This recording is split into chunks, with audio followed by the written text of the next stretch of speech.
Hello, everyone. Welcome back to episode 7 of our Coordinator Climb series here on Football Coach College Dynasty, where last we left off, it was pure elation on the field as we went 13-1 to finish our second season at Louisiana Tech, winning not only Conference USA, but also a bowl game win against Mountain West favorite Utah State. Overall, very successful season, I would say. Our only loss was to a 7-6 Yukon team that played pretty solid down the stretch. However, nonetheless, the head coach's opinion of me just keeps tumbling down because now for 2 straight years, this man, this John Powell, has wanted us to average 450 yards of offense in conference play. And to be completely blunt, we have failed that. We had, I believe, last season, we averaged just over 400 yards per game. Year one at Louisiana Tech, we averaged 393 in conference play. So that's hanging over our heads. We'll see how things go this next season. However, for reasons that I've mentioned in the previous episode, and will likely say again here, I don't think I am long for Louisiana Tech, but you never know. All right, last we left off, we have signed a new contract with Louisiana Tech. It is only a 2-year deal, no guarantees, no nothing. I'm operating the assumption that I probably won't even get 2 more years at Louisiana Tech, so we'll see how that goes. At the moment, though, we have lots of graduating seniors that we have to show the door to. I am going to get to Kenneth Suzuki last. The fact that he's a UDFA is insane. Running backs. We had 2 running backs that graduated, and first one is Caden Buford, who I think objectively had a worse year. There's no way around it. He had 4 less touchdowns. Yards per carry went down, but only by 0.1.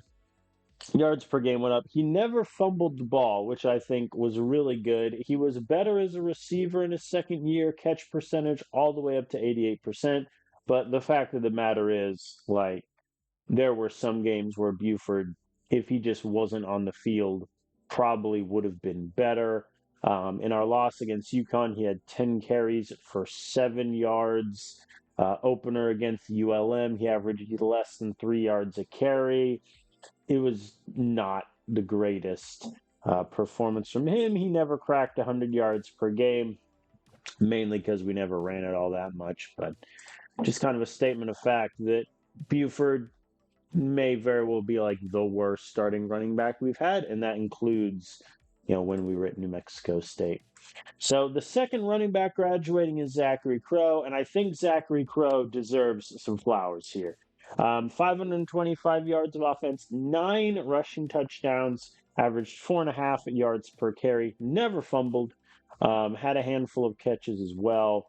And I think, Zachary, there were some games, he got single-digit carries.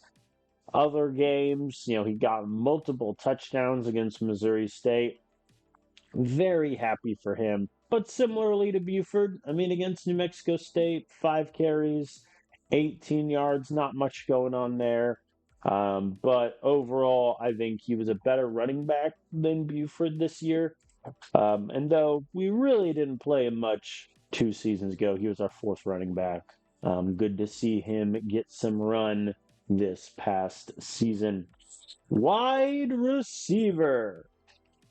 All of our main contributors. 5 of our top 6 wide receivers are leaving. Those include Paul Harmon, who currently is projected to be drafted in the 2nd round.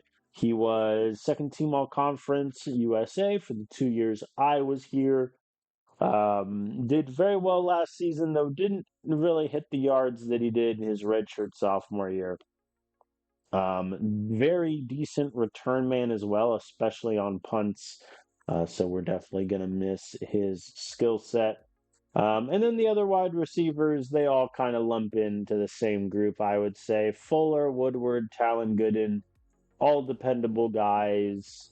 All got, over 900, 1,000 yards in their career. Essentially, all of our touchdowns are going out the door. Which isn't necessarily nothing. I think special shout out here to Ed Woodward, who, if he doesn't get injured this year, I think he has a big breakout year, but unfortunately had that upper body injury.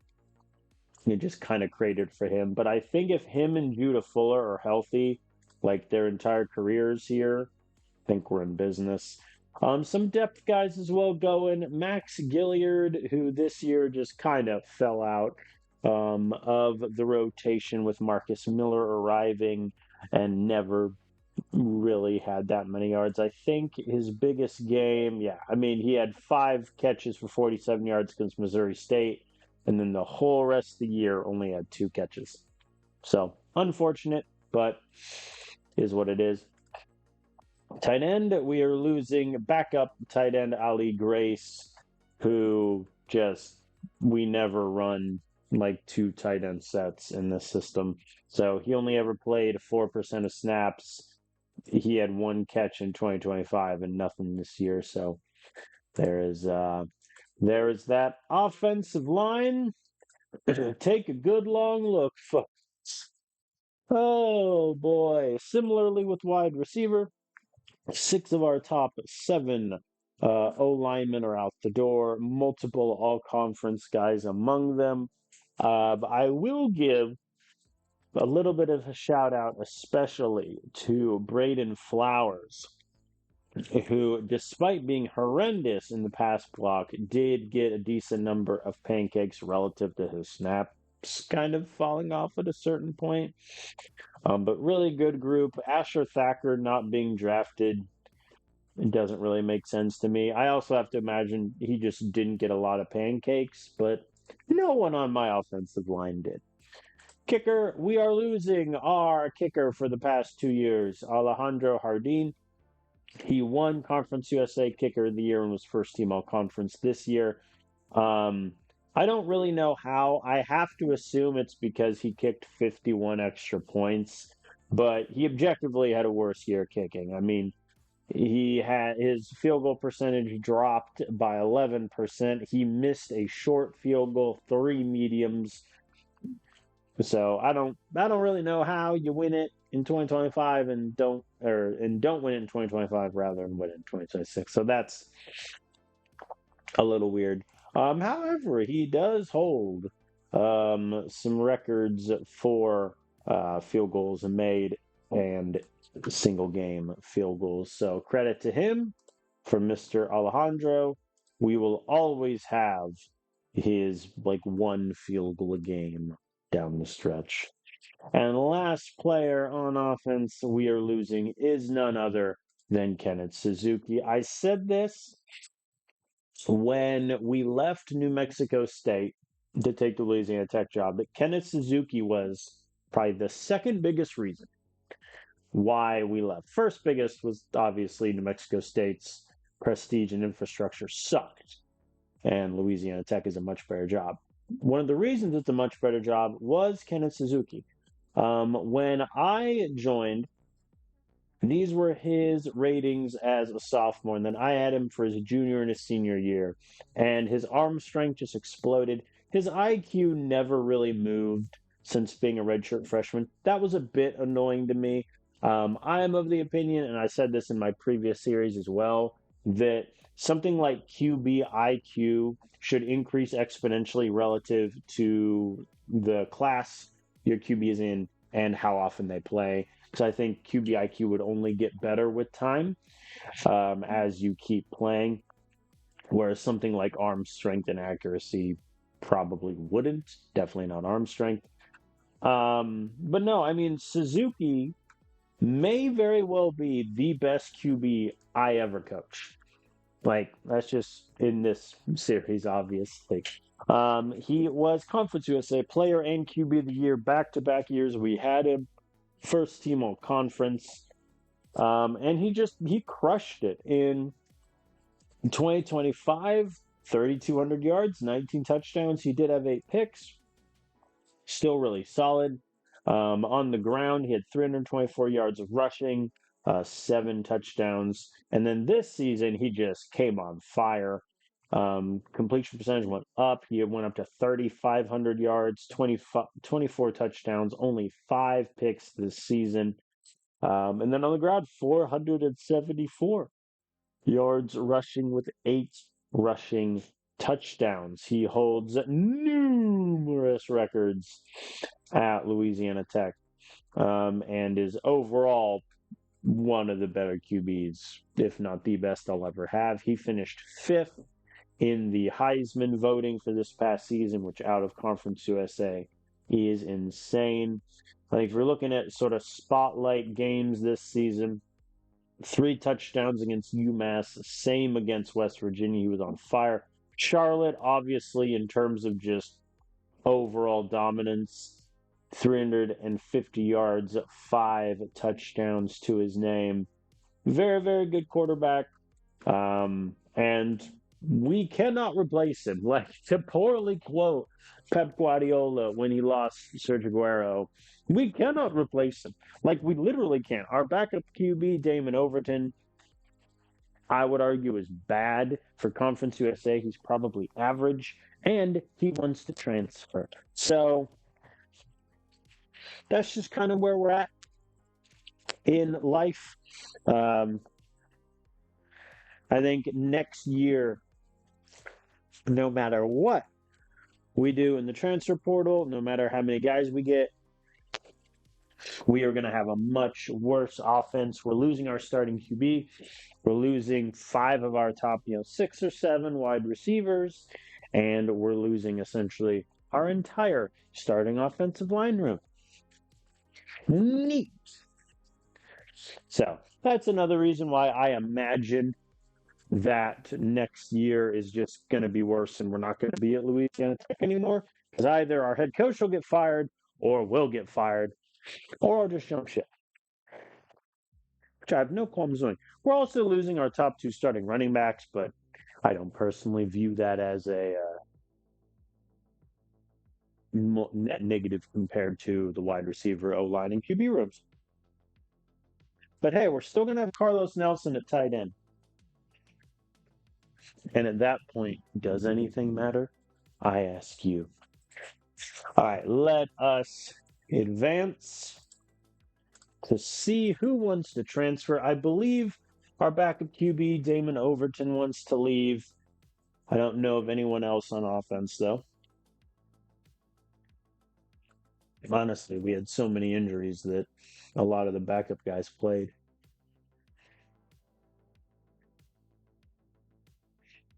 We'll see.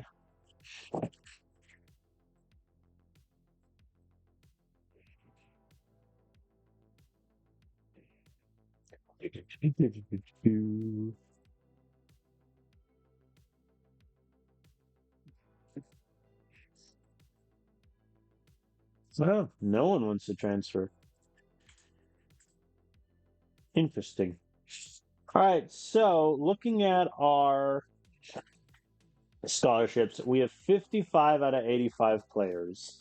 Keep in mind, only 5 incoming commits, because as I have discussed at length, the auto recruiting with the AI is bad. And the fact that I can't do anything about it is very frustrating. So I'm not cutting anyone. I highly doubt we're going to bring in 30 transfers. So, yeah.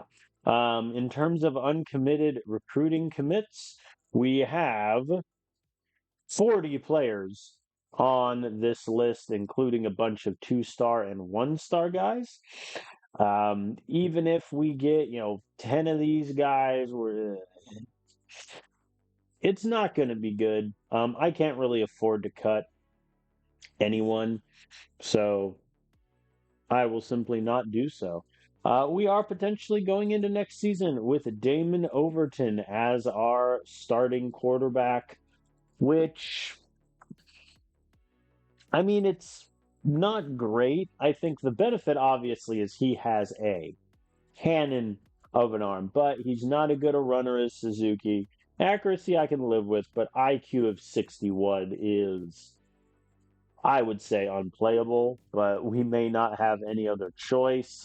Third string QB is going to be soon to be redshirt sophomore Aiden Lemus. Not good. Running back room is terrible. Giovanni Loyola, who we redshirted first year. Last year, he got 16 carries for a grand total of 38 yards. And then Jeffrey Winston, who transferred from ULM via North Texas, averaged 2.8 yards a carry, but also found himself with 6 touchdowns when he was kind of our second running back for the first bit of the season. So we're just going to go straight to the draft. Nothing, that screen just, it all depresses me. So let us see how many of our guys were drafted. I think definitely one of the wide receivers, hopefully so lineman, and then Kenneth Suzuki. Listen, you take him in the 7th round, you're getting your backup QB spot locked in for years to come. Might as well do it. Dang, only Harmon. Hey, 2nd round, pick 1. You know a team definitely traded up to get him in the 2nd round. What a steal. Good get. Ken Suzuki not going is a bit silly, may I just say. Ring of Honor inductees, they inducted Suzuki. I'm doing one better. Oh, I can't put him in the Hall of Fame. I'm a coordinator. Man.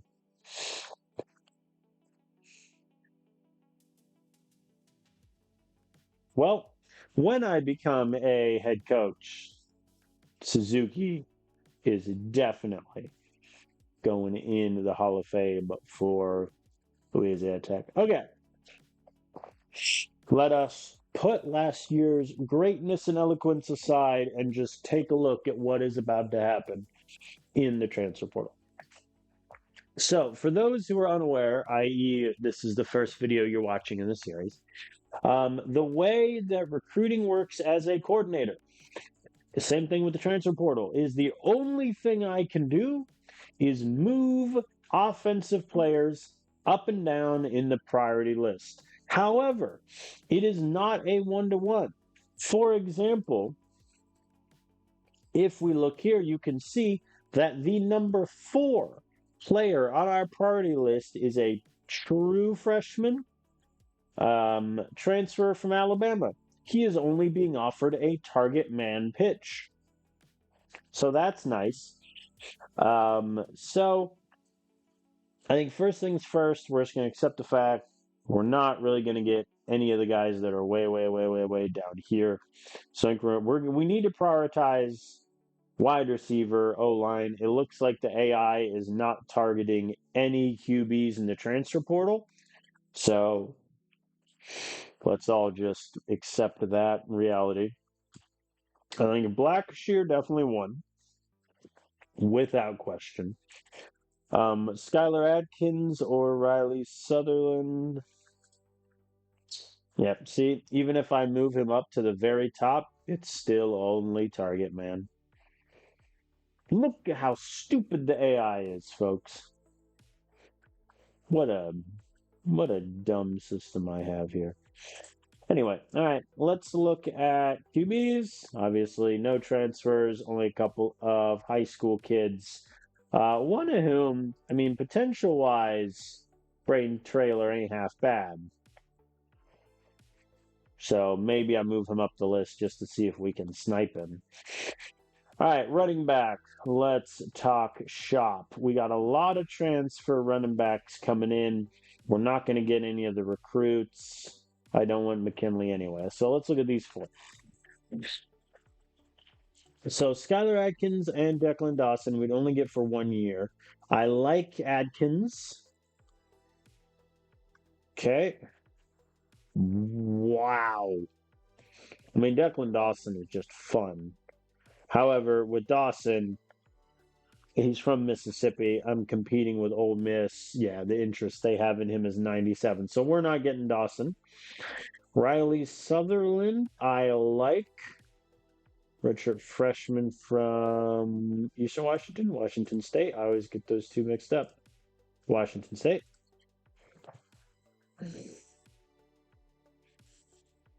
Edgar Cooley is without question the worst of the bunch, but he's also a redshirt freshman. I think Sutherland, Atkins, and then Coley. It's my order for those guys. You just flip them there. And see, Sutherland, even though I moved him to the top of the list, still target man. All right, let's look at the wide receivers. So for the recruits, we're not getting Mills, probably not getting Blake unless the AI offers a lot more money, which we're already running low on. And we're not getting Kessler, which is the bane of my existence. So let's look at the three transfer guys. Obviously, Blackshear's number one. That goes without saying. Danny Hodges, I do not like at all. And yet the AI is giving him the best pitch available. I hate being a coordinator so much. Dean Lloyd is a running back. That's just statement of object truth. Man, honestly, yeah, I think this order is kind of fine unless I'm gonna try to see if I can save the AI from themselves. Nope, they're still giving Hodges the. See, like, I'm sorry, but this makes no sense. Like, you're telling me with a straight face that the AI is just doing target man for an 80 overall true freshman. He's going to be a redshirt freshman when he comes to us with an 80 overall, 5-star from Louisiana kid. And the AI is just like, nah, I'm doing target man. Like, it's the kind of thing that doesn't make this worth doing, which is very frustrating. Um, yeah, I mean that just is what it is. AI is looking at a couple O linemen also, but doesn't look like any of them are moved the needle. I'm just kind of gonna blitz through this and see after we're gonna be behind on Blackshear in week 2 if the AI finally comes to their senses. Oh look, we're behind him, and the AI is still doing. Why have we not offered this guy a scholarship? Why, game?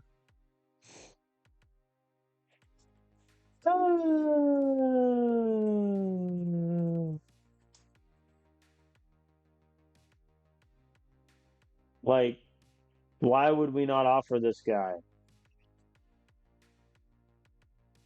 LSU isn't. They haven't yet. We're also not offering him any NIL. Like, Arian Blackshear is legitimately a player that could transform our offense the minute he walks in the door.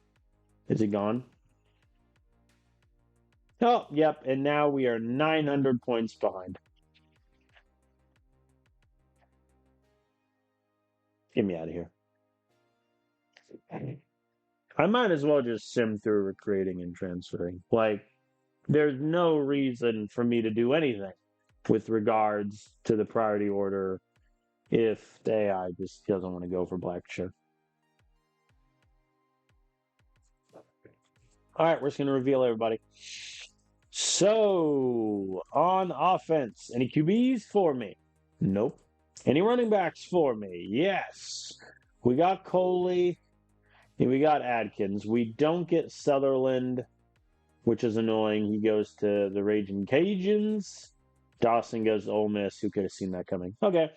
So we get Adkins to be our running back 1 for next year. Coley is going to need to get a really good offseason game if he wants any semblance of playing time. Any wide receivers for me? No. Blackshear isn't even on the list, by the way. They removed him from our target player list. We could have had him. We don't get Hodges. We don't get Blake. We don't get Lloyd. We don't get Kessler. Any tight ends for me? Nope, that's fine. I don't need him anyway. O-lineman, we get 3 transfers. Aiden Fay, who can't pass block to save his life. Alejandro Mathis, who can't pass block to save his life. And Emmanuel Vincent, who cannot pass block to save his life. We run the air raid, folks. Kickers, we did get the recruit Samir Brantley, who's going to redshirt, obviously. So there's that. D-line, got a high potential recruit. Linebacker, not a great linebacker. Corner, got a couple corners. Kyle's doesn't look that horrendous. We got a 1-star transfer from Kansas, and that's it. No athletes. That's our recruiting class, folks. 2.71 average. Will we have the worst recruiting class? No, we don't. We're at 109. How? Like, genuinely, how? Kansas transferred in 0 players. I respect it. Like, the only reason we're so high up is because we transferred in so few players that the 6. No, that doesn't even make sense. Like, how do we have. I'm so confused how we have a better transfer class than, say, for example, Utah State, who has 11 more 3-stars, 1 less 2-star, 4 transfers. Like, how? I'm not going to pretend to understand how this game does things. I'm just going to advance to the school updates. All right, our prestige increased to 5. The AI has upped our stadium to a 7.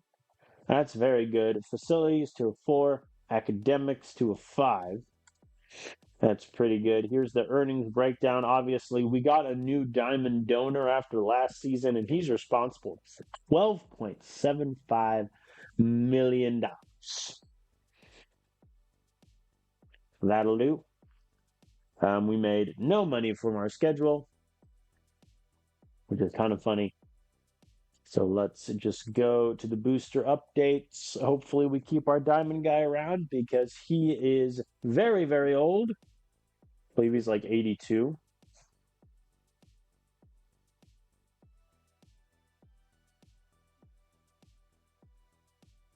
He is still around, and we're getting another diamond donor.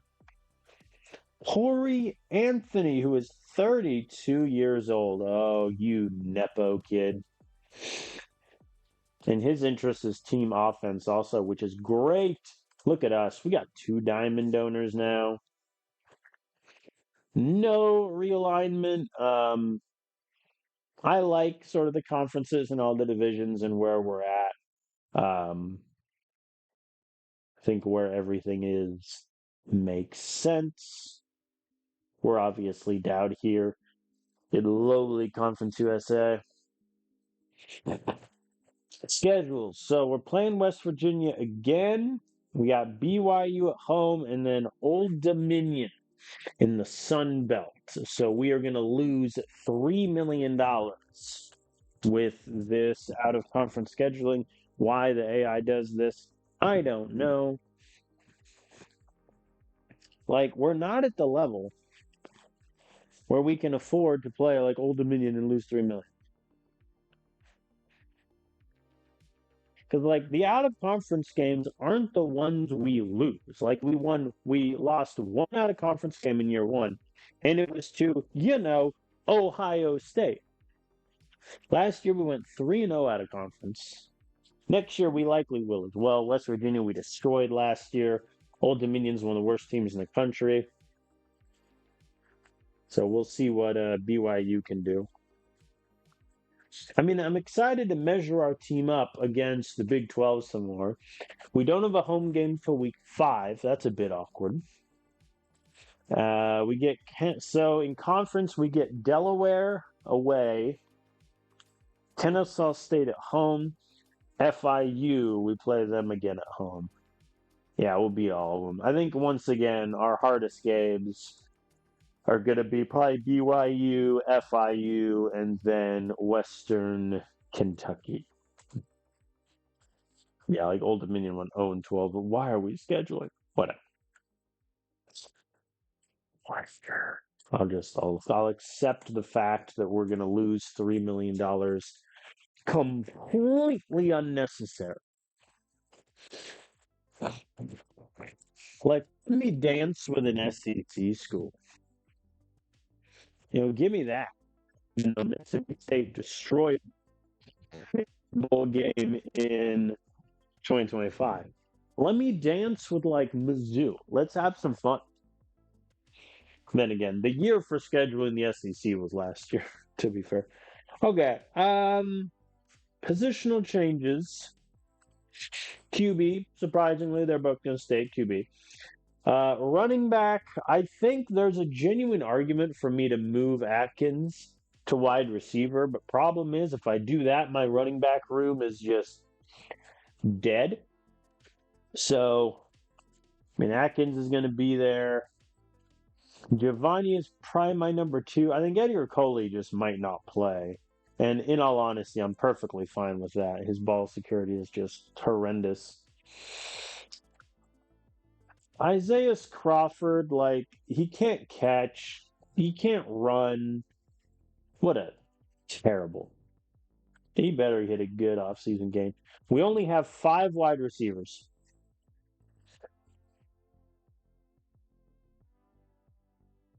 We're an air raid school, folks. Well, in that case, I guess. Yeah, I mean, Crawford, I have to. Like, I have to move him to wide receiver. I can't go into the season with only 5 wide receivers. Like, Oscar Green is going to play as a true freshman. Roman Tatum is going to get some run. Oh, my God. So if you ever want an argument against the auto recruiting that the AI has, here you go. We have 67 players on our roster. 3 tight ends again. Carlos Nelson, number 1. No change there.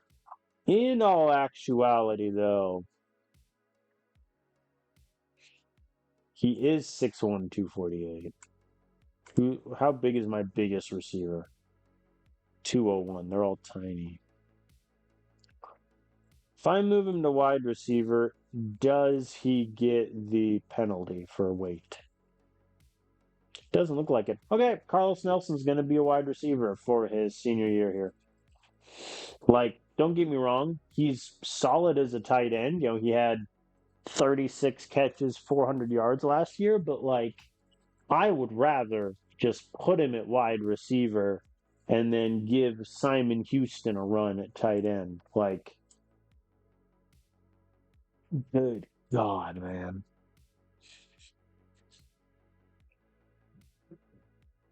I mean, don't get me wrong. I knew when I started this coordinator series that I wouldn't be able to do recruiting. I figured it. I just didn't think it would be this bad. O line, I have 1 O lineman with an overall higher than a 70. Neat. Kicker, we got kickers for days, 2 of which are going to redshirt, obviously. And then Damon Betts. Yeah, Damon Betts is going to be our kicker and punter. So Skylar Nichols is just going to sit there and do nothing for a second year in a row. All right, let's go to offseason gains. And I'm going to be honest, no matter what happens, it's not going to be enough. So I think the 2 big positions we need boosts, wide receiver and O-line. Running back would be nice, but with their potentials, I doubt it happens. Tight end, I don't care about. QB, I don't think it matters. Like, Damon Overton is not going to suddenly find 7 overall. So let's all just take a little drink and prepare ourselves for the worst. I can already see myself changing the title of this episode before I upload it to YouTube to the most clickbaiting, like, the recruiting AI is the worst. And to be fair, I don't think I'm wrong in that. Oh boy. I'm not ready to look. Also, shout out to Overton Betts getting worse potential. All right, here we go. Overton. For oh my God, the AI gave us walk-ons. How many walk-ons did we get? Oh God, what we were at? We were at I think 65 players. How many walk-ons did the AI give us? Again, if you ever want a reason for why the recruiting AI in this game is terrible, there you go. All right, Damon Overton, he got four better. I mean, I'll take it. His arm strength up to a 98, accuracy to an 89. His IQ still sucks, but a +6 is more than I would have figured. I'll take it. Backup Aiden Lemus. His arm strength got worse. That tracks. Accuracy much better. IQ a little bit better. The walk on that the AI gave us out of sympathy got +12 to accuracy. That's hilarious. So, yeah, I mean, look, I'm not confident in Overton at QB. I think the IQ just isn't going to play, but he has a cannon. Running back. Oh, dear. Literally the one running back that we didn't want to get a big boost is the one that did, and no one else improved. That's hilarious. Well, Skylar Atkins' ball security got worse. But hey, at least his catching went up by two. Winston gained. Oh, his ball security got worse also, but he got much quicker, better ball carrier vision. Giovanni, yeah, he's just not athletic at all. His ball carrier vision, ball security went up. Edgar Coley, his speed didn't move. Yeah, he's unplayable. I think it really is just this order. Atkins, Winston, Giovanni. Well, that's depressing. Wide receiver. And I thought that was depressing. The walk on, they gave us Jude Sanders, who can't catch. That's lovely. Dog, I have to leave. I have to get a head coaching job. Like, this is just silly. All right, so Marcus Miller is our number one. True freshman last year, going to be a true sophomore this year, obviously. Connor Flynn, he did really well last year. Kind of was a lower guy in the starting rotation for us. Carlos Nelson, who we just moved to wide receiver, got barely any boosts at all. That's kind of funny. Oscar Green, he's going to play as a true freshman, even though he can't really run and he can barely catch. Theodore Schwartz, oh my God, his catching only went up by 3. Okay. Isaiah Crawford got a little bit of boost. This hurts my soul, folks. Tight end, the AI gave me 2 walk-on tight ends. How nice of them. Houston barely got better as a catcher. O-line, oh, thank God, a +9 Bruno Nichols. My good man, you. Beautiful. And he got +9 Brock Murray, who is the only O lineman we have with any experience. Look at this. I only have 5 O linemen with a 70 or higher.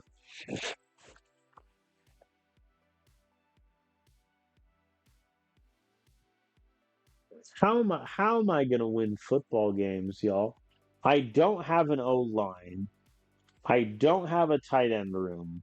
I have a subpar wide receiver room where if any of my top 3 guys get injured, we are simply doomed.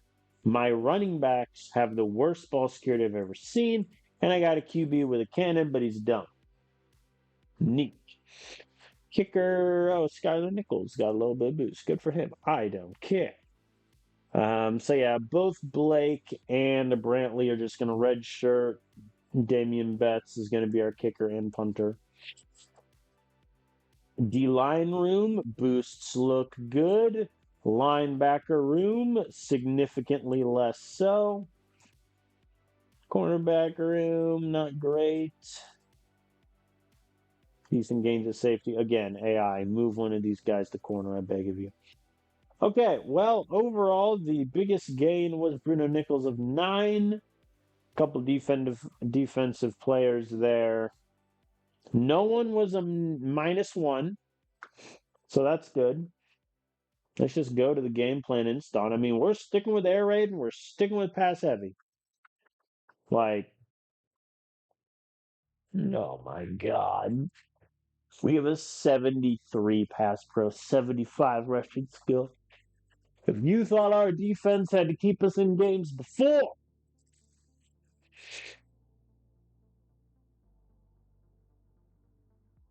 this is depressing to stare at, isn't it?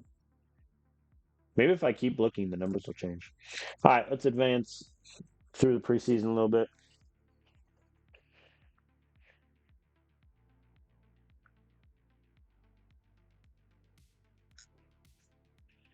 I think I honestly might just spend this whole season not doing anything to recruiting and just letting the AI do entirely what it wants and see what happens. Because objectively, what happened last year is the worst case scenario where we sign, what was it, like 6 recruits, and I think it was the same-ish number of transfers, but like that shouldn't happen. So maybe me messing with the priority list is what causes that. If it is, then there's something fundamentally broken about this game book. Practice is optional. Oh boy. Okay. We're just gonna auto the trainings and the practices as is my want. Okay, let's look at depth chart. QB. Overton QB1. The walk-on will red shirt. Lemus is a backup. Running backs.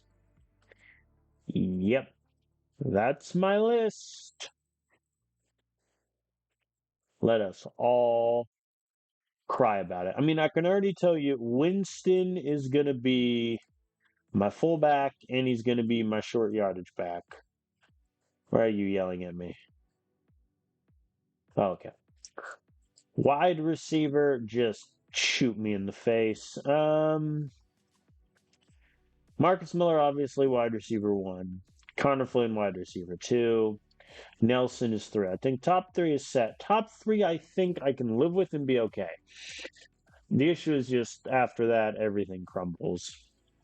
I think Oscar Green, the true freshman, he's going to be wide receiver 4. Schwartz is 5. And I'm dropping down to 5 wide receivers. Like, I'm not throwing Isaiah Crawford or Roman Tatum out there. Like, I can't do it. Crawford is an okay route runner, but he can't catch. He has horrendous speed, and he's the least evasive wide receiver I have ever seen, with the exception of converted tight end Carlos Nelson. Tatum can't run a route. His speed is okay. His evasion is okay, but like his catching ain't that much better. Good Lord help us all. Tight end, we're dropping down to 2 tight ends for reasons that should be obvious. And I'm just going to redshirt both of you clowns. So Houston and Xander Cohen, like, they're going to play. Offensive line, I don't want to look. I'm going to be perfectly honest with everyone in this room. I don't want to look. Oh, yeah. How did Stanton do in games? Pass block up by 2, run block by 7, strength by 1. I can live with that. So red shirts are going to red shirt. I am dropping down. What's the lowest O line I can go? 6? Okay. Let's play this out. Murray is 1, obviously. Nichols is 2, obviously. Fay, I guess, is 3. If you're wondering, he never played at LSU and is going to play here and probably get Overton killed. Mathis or Liam Phillips. I kind of want Phillips rather than the transfer from SMU, excuse me. I go to Phillips 4, Mathis 5, and then a bunch of guys that I redshirted last season. Good Lord, guys.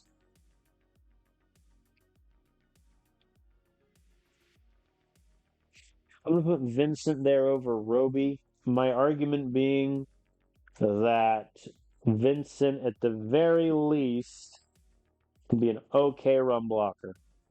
But Roby, I mean, he can't Like he's just terrible. So yeah, I mean this is the worst O line room I've ever had, and I've managed in New Mexico State, Kent State in the previous save. Like it's the worst. Kicker is going to be Betts. Both Blake and Brantley will redshirt. Then the AI will choose the punter, and they did Betts also. Good call. Yeah, and then return specialist, obviously, going to be Marcus Miller. And that's our offensive depth chart, ladies and gentlemen. We have 4 players on offense with an overall of 80 or higher. Murray at O-line, Flynn and Miller at wide receiver, and Overton at QB.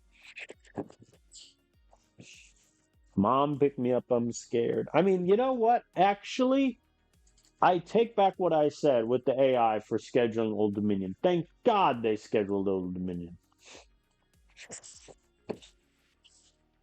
Like, what do we even do? I mean, the defense ain't that much better. I think with the defense, they have a couple top talent guys at D line, but the mid-tier starter in depth looks higher in terms of overall. Our O line is just like, look at that. If at any point Brock Murray gets injured, I might just resign, just retire immediately. Oh boy. I mean, recruiting. So, as I've discussed, the only thing I can do with recruiting is move people up and down in the priority order. However, this is the second straight year at Louisiana Tech where we very simply have not had a good recruiting class. Like 135 for my first year, 109 for the year after that. Like, what are we doing? Let me find the recruiting class. So, 1, 2, 3, 4, 5, 6, 7, 8, 9.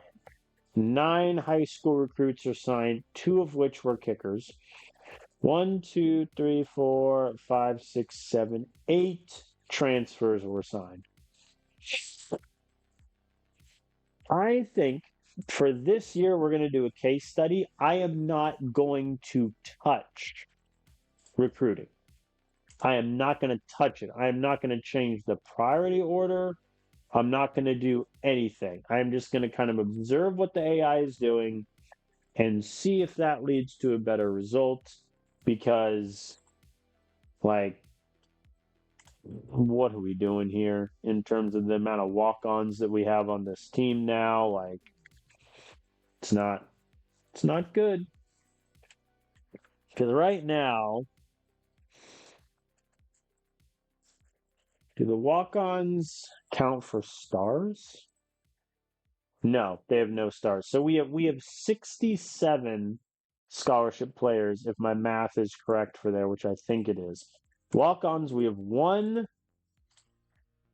2, 3, 4, 5, 6.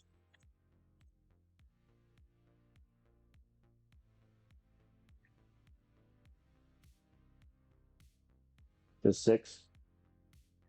Yeah. We have 6 walk-ons for a total of 73 out of 85 players. So, yeah, I think I'm going to entirely let the auto recruit take over and figure it out.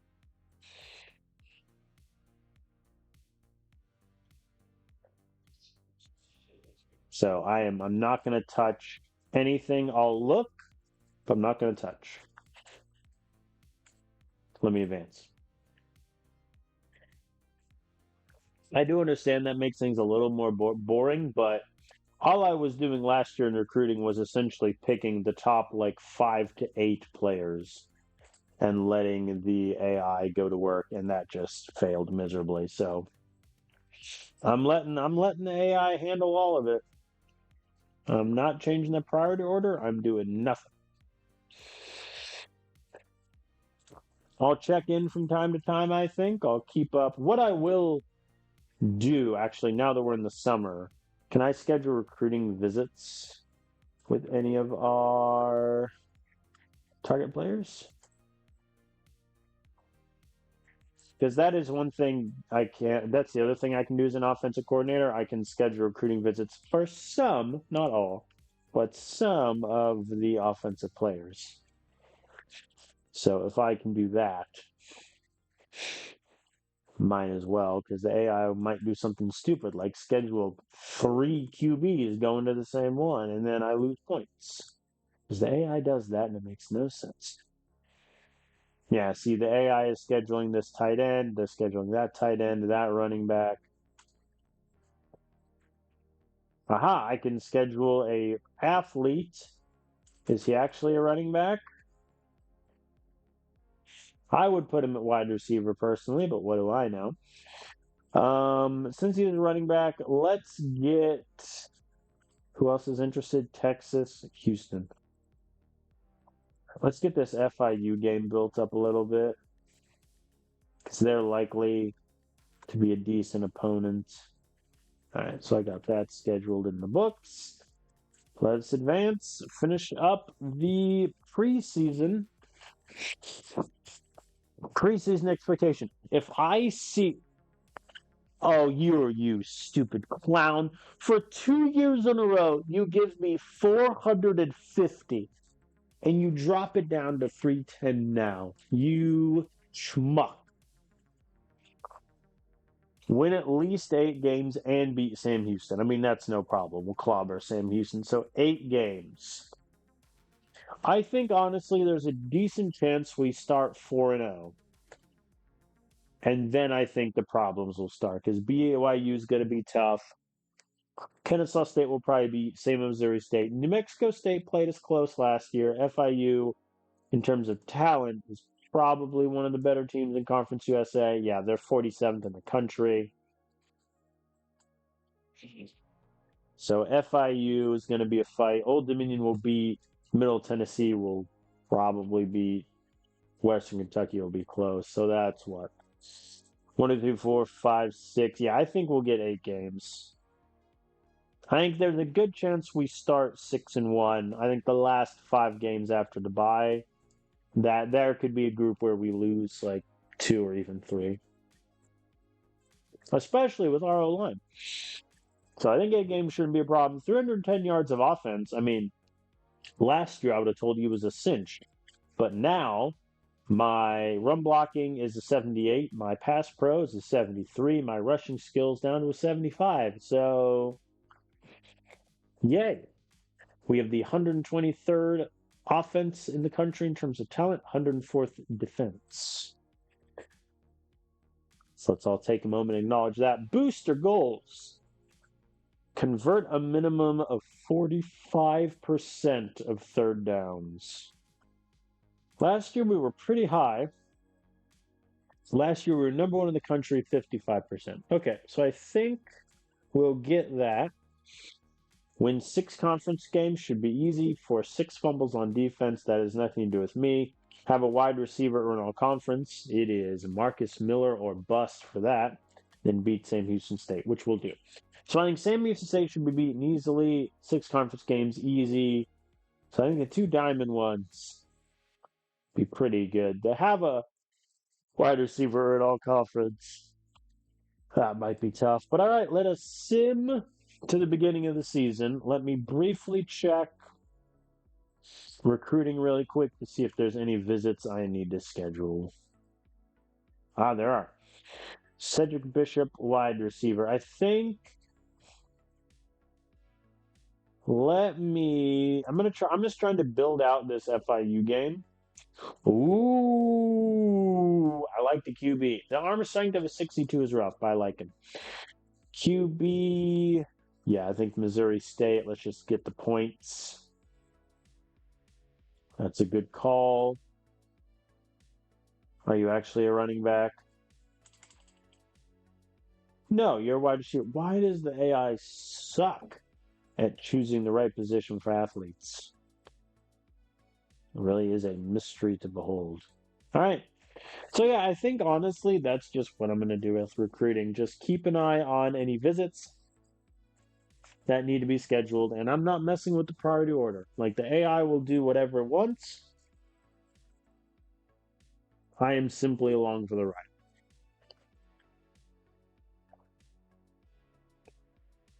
Also, the idea that like the coach's opinion of me is a 40 when we just won Conference USA and won a bowl game is kind of laughable. I'm a little annoyed if I weren't ready to jump ship anyway, to be frank. But who knows? Maybe if we do well, John Powell gets a head coaching job elsewhere and we're able to make a clean break. Oh.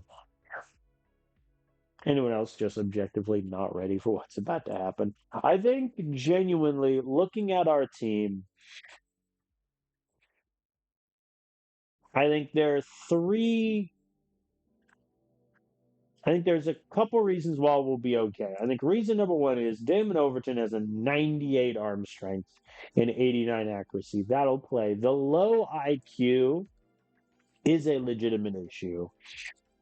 He did pretty well as a backup last season, but he only threw 19 passes, so that's not really a barometer for anything. I think I am cautiously optimistic in Overton. The running back room, this might be like everyone is averaging 3.5 yards per carry or less. Skylar Atkins, I think, is okay, but he's more of a receiving back. Jeffrey Winston is a good bruiser. Ball carrier vision's pretty low though. Giovanni just doesn't have the athleticism, and Edgar Coley, he can't run. He can't really hold on to the ball. So if he's ever playing for a long stretch, we're kind of doomed. Wide receiver, listen, man, I got Marcus Miller up top. I got Connor Flynn running around in the slot, and I got big boy converted tight end Carlos Nelson as my third wide receiver. After that, it's a bunch of freshmen and a dream. Tight end, I mean, we're going to give Simon Houston some run. Tight end isn't a huge position in our air raid offense, but Carlos Nelson did really well. I think Houston is just good enough where it might be okay. Offensive line, I think if you and I, dear viewer, can have an honest conversation with each other, I think we would agree. I mean, if Brock Murray weren't there, this would be, I think, the worst offensive line room ever. And Bruno Nichols also got a 7 overall game. So, yeah, let's just prepare ourselves for a lot of sacks, a lot of negative run plays, and hope for the best. All right, here we are. We have a bottom 15 offense in terms of talent. And I have been tasked by the coach to average 310 yards per game or better. From the athletic director, win at least 8 games. Oh boy. We open against West Virginia, a team that we clobbered last year, 49-3, was not even close. And this year, they are favored by 8.5 points. Make of that what you will. We won the toss and elected to receive in the pouring West Virginia rain, the Appalachian Mountains looming over our heads. We got 2 yards of offense on the run. We're going places, people. Slot outs, send it. Oscar Green, the true freshman. First catch of the season. Overton scrambled for a gain of 0, which is very funny. Marcus Miller getting involved there. The RPO did not work, but we convert on the hitches to Oscar Green. Connor Flynn getting some run. 3rd and 6. I'm down with the inside switch. Incomplete. And the kick is good. Damian Betts' first overall field goal in the books. Defense, please. Most of my offensive linemen have overall in the 60s. I need you to get stops. Yeah, I think this year now more than ever, we're definitely going to need to eat as much clock as humanly possible. An Overton scramble. Look at us averaging 10 yards a run. And then Jeffrey Winston goes backwards. That tracks. And we convert the inside switch. Very good. Carlos Nelson converted tight end getting involved. Winston goes backwards again. We convert the 3rd and 8 to Xander Cohen, the backup tight end, and Overton is picked off. Fair enough. Oh, things were looking so good, but we get an interception back. Well done, everyone. Overton is running around like crazy. I'm just imagining West Virginia's front 7 destroying our offensive line. Wow, 2 back-to-back 0-yard rushes, huh? There we go. The QB sneak at least worked. Man alive. Yeah, this could be bad. There we go. 15-yard pass to Schwartz. Very good. 3rd and 6. We can do a little Z shallow cross. Incomplete. Have to settle for another field goal. Defense did an all-out blitz on 3rd and 8. We get the ball back, though. We have 2 timeouts. Decent amount of clock to work with. There we go. We convert with levels. That'll play. There we go. Overton scrambles again. This poor man is running for his life. Smash is nerfed, no issue. It was an issue. He got sacked. I mean, 3rd and 11. We might as well try for the conversion.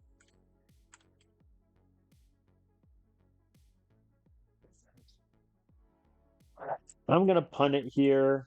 I don't want to risk not getting it and them having to go essentially 20 yards. Yeah, I'll punt. And we burn him at the 1. Defense can't get the safety. All right. Pretty good first half defensively. Offense, though, much to be desired. We're only averaging 3.5 yards a run. I think we need to get in that end zone, man. That run goes nowhere. There we go. The QB power kind of worked. We convert the 3rd and 2. Very nice. Why would I run it on 3rd and 8 game? Do you not see my running back room? Oh, I mean, 4th and 1. Yeah, we're going for it. Halfback dive. Send it. Winston gets it. Let's go. I'm feeling good about this drive, folks. Feeling good about it. We convert the 3rd and 4. Very nice. The jet sweep with 248-pound Carlos Nelson gets me 9 yards. What even is this game, man? 1st and goal at the 3, and Jeffrey Winston runs it in. We are going to go for 2. We don't get it. So 12-0 is the score. Defense gets another stop. Good on all of you. Oh, boy. And we convert 3rd and 11. Overton with the wheels today. Good on him. Let's see if we can let it fly a little bit. Get him. Oh, Overton is sacked. And he's sacked again. They sacked him twice, back to back. We got a sack of our own and another stop by our defense. 26-yard pass to Marcus Miller. Let's go. There we go. 1st and goal at the 4. We're going to surprise him with hitches. 1-yard scramble, huh? And Winston runs it in again. Is there really any difference between 18, 19, and 20? Not really. We'll just take the extra point. All right. Ooh, that's a big play.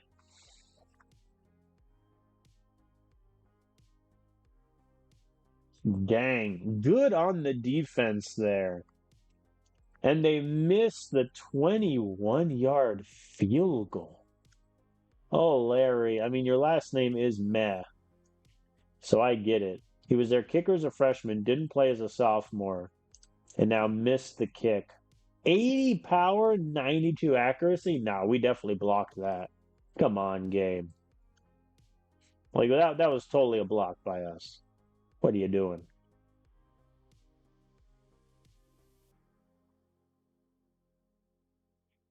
And the backups came in for like 2 plays there.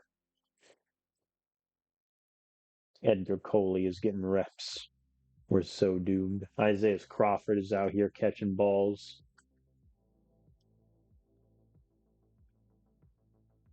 Another interception. Oh boy. Come on, Aiden. We're going for it. No dice. Defense gets a stop. Very good. And that'll do it. We beat West Virginia 19-0. I think our defense deserves the game ball just collectively. They got 3 picks off of West Virginia's QB. Their running game never really material. To be fair, ours didn't either. Atkins, 12 carries, 33 yards. Winston, 11-27. Did have the 2 touchdowns. Giovanni, 5-24. And then Coley, 2-12. But, like, good Lord. Overton, I think, did okay. The pick obviously sucks. But overall, I don't have that many complaints. He ran it more than I thought he would. It was good on him. Yeah, I think we're going to have a very interesting looking offense. But hey, defense pitched a shutout in game 1. Bye bye, West Virginia. Bye bye.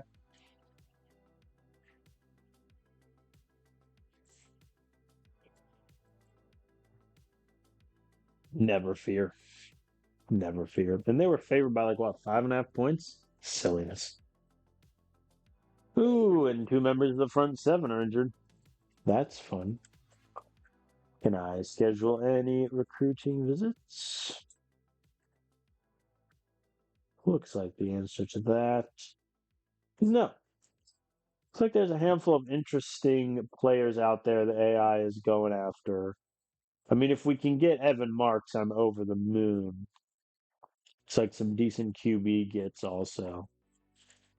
Yeah, I think that we'll see how it looks at the end of the season, but I imagine the secret to just coordinator mode with the AI auto recruiting is simply not to touch the priority order and hope the AI can figure it out. Which may just be where we're at. But whatever. 44% third down conversion. Dude, us not converting like 3 straight third downs in the fourth quarter with Aiden Lemus at QB nuked our percentage. Nuked it. But that's okay. All right, we have Delaware. I'm going to be honest. If we don't win this game, I'm going to cry. They have 4 recruits visiting. So far in the sim, this is before our time. Louisiana Tech beat Delaware by 32 points. I'm not particularly worried about this game.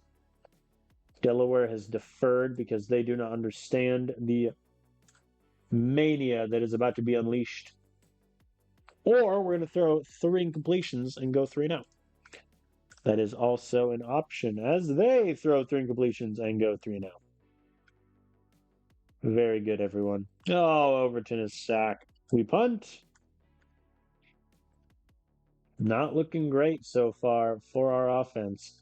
Now, I know what you're thinking. You've only ran it once. Now I'll run it twice. 3rd and 4, hitches. There we go. Oscar Green gets me 8. The true freshman getting involved early. Carlos Nelson, big catch there. Overton is sacked again. He was sacked, what, I think 3-4 times last game. He's already been sacked twice today. Very good. And he's sacked again. Okay, this could be a long game, folks. We have really good field position here. We convert on 3rd and 3. That's huge. Overton is sacked again. Leave me alone. And he's picked, and they return it 35 yards. See, this is the offense I was expecting to see this season. Also, How long was that kick? 53 yards? 49. Whoops. I thought it was longer. My mistake. There we go. Oscar Green gets us the conversion. Let's see if we can open up with some run. We cannot. We do get the 3rd and 5. Thank you, Carlos. My spirit animal. Bubble screen kind of worked. Get the 3rd and 2. 2nd and 5. And Simon Houston with the touchdown over the middle, the first of his career. And Damon Overton with the first passing touchdown of his career also. We're on the board. Delaware is driving. They're going for it on 4th and 1. They don't get it. Great stop by our defense. See if we can make something happen here. No, the AI finally goes up tempo. No. I'll do hitches. There we go. We convert off of hitches. 3rd and 6. Nothing doing. And Betts misses the field goal. Oy vey. Defense gets another 3 and out. Yep. Not looking great. I mean, we have what? Yeah, we have 172 yards of offense right now. Which, for those of you keeping track at home, is not good. Incomplete. We punt. Defense gets another stop. Thank you. I mean, to be fair, I did say going into the season we're going to need our defense to be spectacular. There we go. We get the 3rd and 3. Big 9-yard gain there. We're at the 9 now, and Carlos Nelson with the touchdown off the slants. Yeah, I'll take the extra point. Because this way they need 2 touchdowns to take the lead.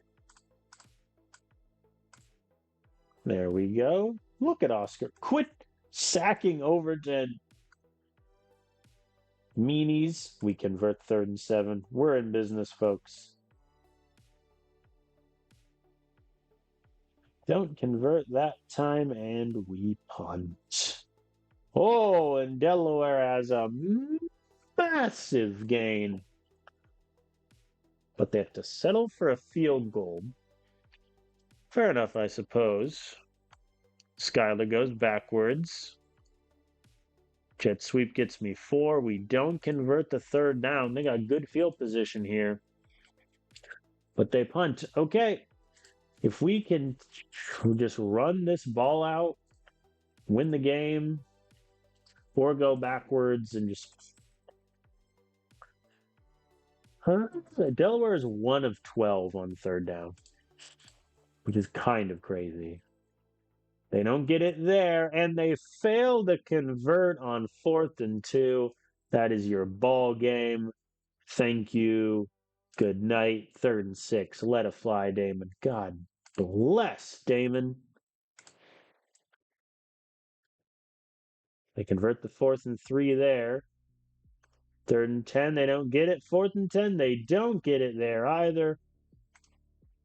That, my friends, is your ball game. We win 14-6.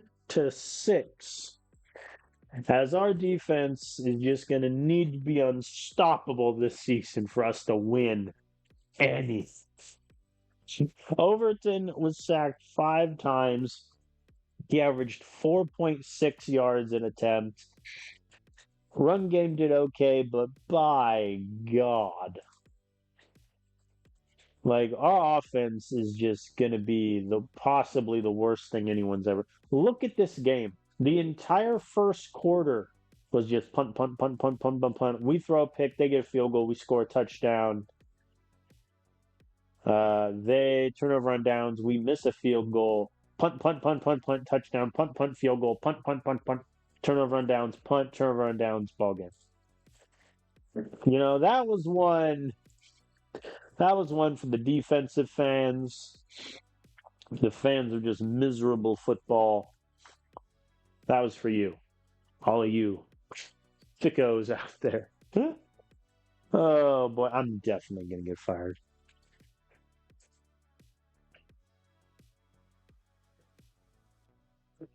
But look at what I have to work with, people. I cannot. This guy was targeted 19 times. I can't stress enough what I am working with here.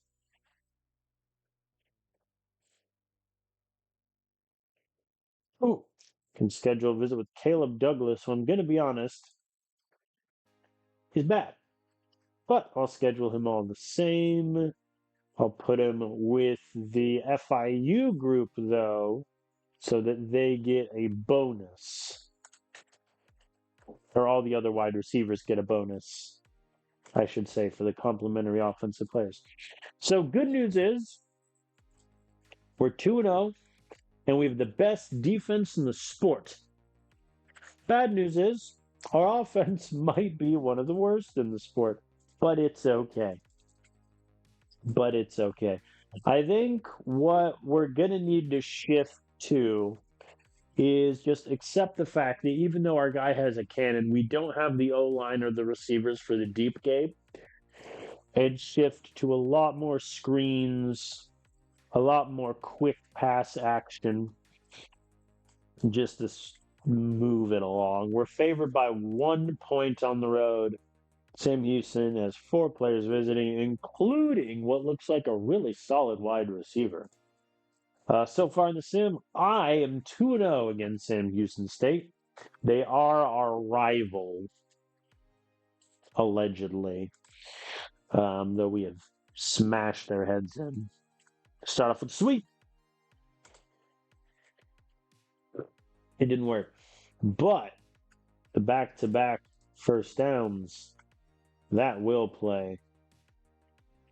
And we punt at midfield. There we go. Good stop defense. I think my goal is just to take Jeffrey Winston fumbled.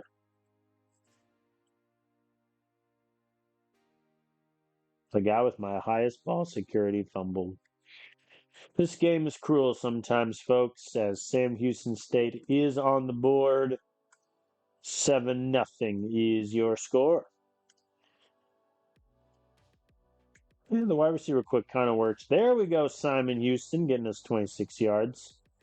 3rd and 10, send it. No dice, we punt. Defense gets a stop. We have beautiful field position. Let's see how we can mess it up today. Famous last words for all of us, I think. All right, I'm literally just going to try to run it. There we go. Giovanni, 11-yard rush for the touchdown. The lead is ours. There we go. Engage 8 on 3rd down actually works. I will notify the press corps immediately. 3rd and 1, we're going to run it. Winston gets it. Very good, sir. Sacked again, man.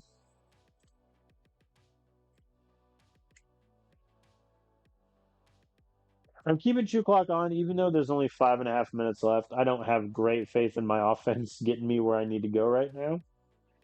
So we're doing okay. Let's switch to normal.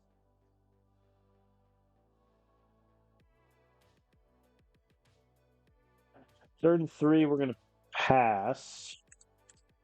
Let's do classic slants. No dice. 4th and 3, you know what? Let's be bold. Let's be brave. Go for it. We don't get it. Sam Houston punts. No trouble there. I mean, we might as well try to get in field goal range to score. There we go. We convert the 3rd down. 21 seconds left. No timeouts remain. Yeah, I don't think we're going to get it. Let's see if we can fool him with the screen. No dice. All right, well, that sucked. 7-all is your score. They only have 73 yards of offense, and yet it's a tie ball game. If that tells you anything about how our offense is doing right now. Atkins goes backwards. Very good. 3rd and 9. Send it. 4 of 9 on 3rd down for those keeping track at home.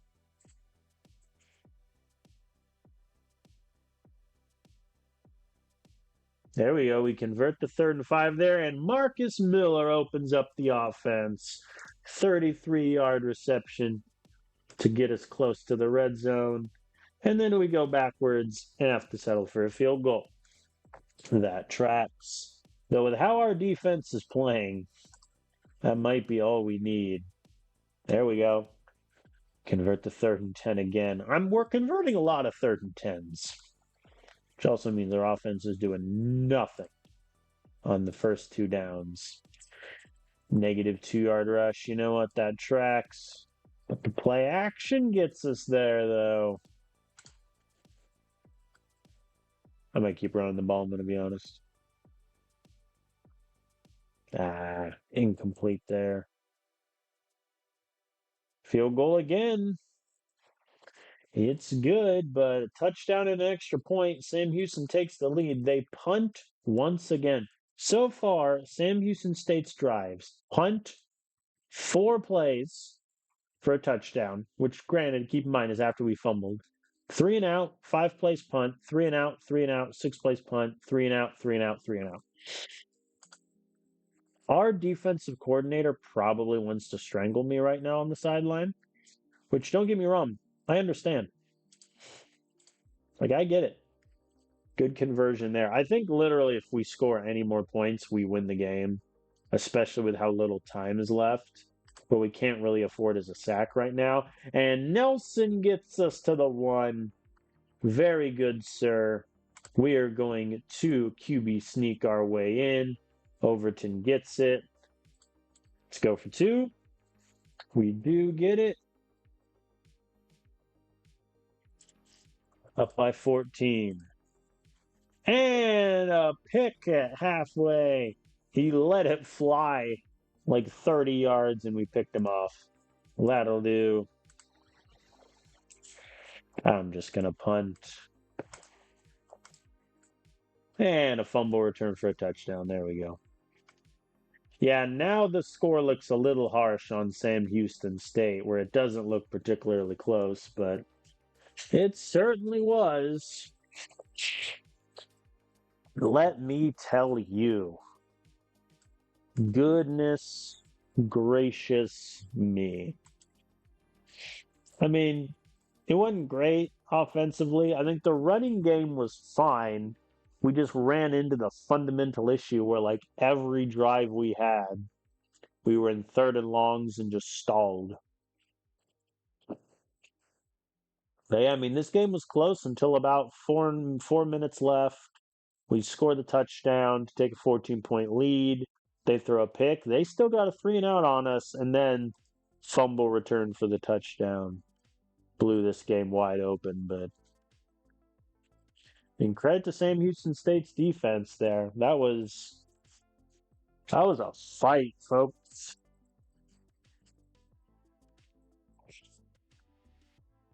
BYU might beat us by 30 points. But we'll see.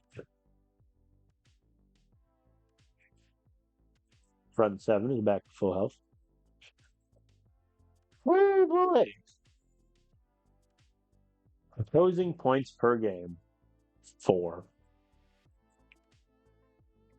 Oh, what a time. Just check to see if there's any recruits that need scheduled. Answer is no. All right, so I think I'll play UTEP, and that'll be the last game of this video. I think I'll make it a little bit of a shorter one. And then we'll kick off next episode, which will likely be next week with BYU. We're favored by 8.5 points. Remember, we have yet to play a home game, just to be clear. They have 8 recruits visiting, including 3-star QB who does not look very good. So far in the sim, I am 2-0 against UTEP. Let's see how we do. UTEP elected to receive. And they punt at midfield. We get the ball at the 9. Okay. I would like a 16-play, 91-yard drive for a touchdown, please. Uh-oh. There we go. We convert to 3rd and 3. Very nice. We don't convert to 3rd and 7, so we punt. There we go. Fumble recovery. We're already in UTEP's red zone at the 3. I'm going to hand it off to Winston there, and we are on the board. Missed extra point from Betts. Oh, no. Another fumble that they recover, and we're in the red zone once again, people. And Skylar Atkins runs it in this time. Let us go for 2. We get it. Cool. Oh, 41-yard rush from UTEP. And another turnover. Oh, UTEP. They got 1 pick, 2 lost fumbles already. Man alive. There we go. We convert to 3rd and 6. Nice work. The jet sweep was successful, people. Very good. Giovanni getting involved in the pass game now. We are unbeatable. I say that and we go backwards. I am going to kick the field goal here. I think if it's 4th and 1, I'm going for it. 4th and 2, especially with our O-line, you always run the risk of our running back just getting completely blown up. UTEP's getting a lot of big plays this game, but they do not have much to show for it. Play action. It worked. The jet sweep did not. 4th and 1. See, this I'll go for. And I'm literally just doing a halfback dive. Yep, success.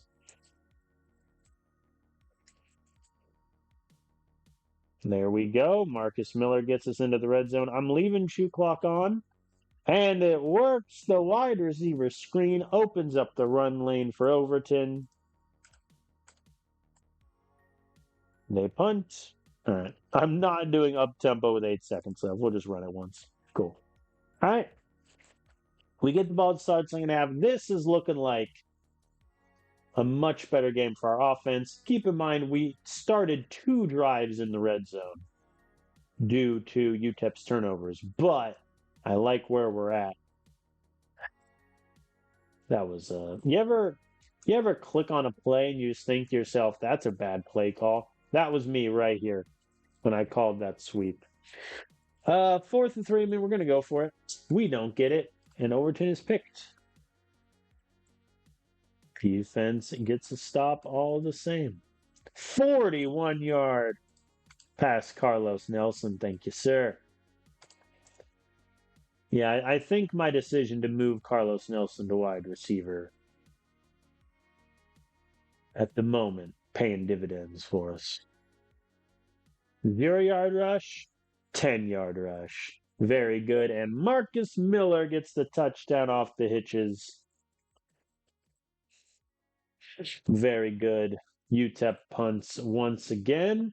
Backups are now in on offense. I did the sweep again. It didn't work, but it's fine. 3rd and 9. Aiden, send it. Incomplete. Oh, boy. There we go. Defense gets a stop once again. Again, see, they fumbled the punt return, which is rough. But this is also nuking our 3rd down percentage, is that the backups are in and things are just terrible. Edgar Coley runs it in for some more points. And they turn it over on downs. That's rough. Gotta be rough. I want more points. We went backwards. I deserved that. All right, we win 38-3 against UTEP. I think our offense looks a lot better there. Overton, I think, was solid. The pick obviously sucks on that 4th down. Run game was definitely there, though. 3 running backs had rushing touchdowns. My QB had a rushing touchdown. Looking really good. The missed extra point is a bit grim. That is our first missed extra point at Louisiana Tech. Just kind of funny. But again, credit to the defense there. I mean, they forced 4 turnovers. UTEP was only 1 of 10 on third down. Our defensive coordinator is just going for accolades, which I respect. No choice but to.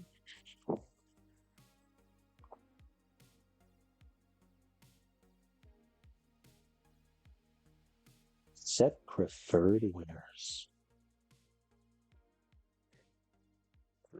Oh no, Overton and Xander Cohen. I mean, the Xander Cohen one, that's a bit easier. I'm just gonna make him inactive, and then Jeffrey Hightower as the walk-on is gonna get some reps. But I mean, he was only playing 5% of snaps anyway. Overton being hurt is more rough to handle. 3-week injury. I mean, I have to keep him out there. Like, I can't go to Lemus. Lemus is just actually horrendous and clearly not really the option. So I think Overton's just going to have to play injured for 3 games. I think against Kennesaw State and Missouri State, it shouldn't really be a problem. BYU, though, that's going to be a fight. Though they have 2 losses already this year. They lost to TCU and Kansas, and they had 2 overtimes to beat Baylor. So they may not be looking that hot. But I think that is where I'll stop things here in week 5. Just looking briefly. Average 310 yards per game in conference play. We're averaging 378. Win at least 8 games. We are already 4-0 and on track to smash that. We beat St. Houston State, so we have one of the Silver Donor goals.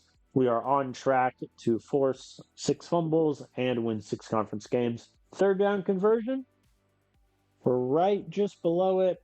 I think putting in the backups is kind of hurt that a bit, but it is what it is.